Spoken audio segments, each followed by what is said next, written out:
আজ ভূত চতুর্দশী, তাই বাজার থেকে এই 14টা প্রদীপ এনেছি। 14টা প্রদীপ আজকে জ্বালাতে হয়, তো এগুলো আমি ধুয়ে নিয়েছি সকালবেলায় স্নান করার পরে। তারপরে একটু এই রোদে শুকোতে দিচ্ছি। এরপরে আমি প্রদীপগুলোকে রেডি করে নেব। এই যে প্রদীপগুলো সব সলতে দেব আর তেল দিয়ে এগুলো এখন রেডি করব।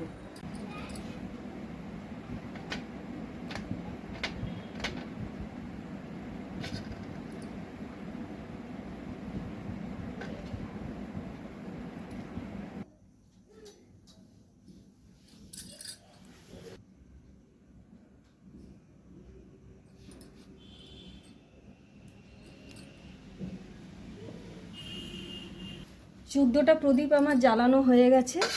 এরপরে বাড়ির বিভিন্ন জায়গায় আমি দেব।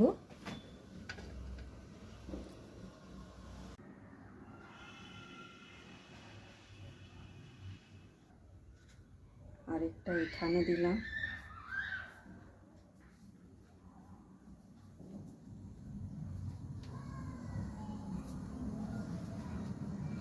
একটা তুলসী গাছের এখানে দিলাম, একটা এই ঘরের এখানে দ্বারের কাছে দিলাম। সব নিয়ম কানুন সমস্ত কিছু জানি না, কিন্তু 14টা প্রদীপ দিতে হয়, তাই বাড়ির 14টা জায়গাতে আমি দিয়ে দেবো এখন।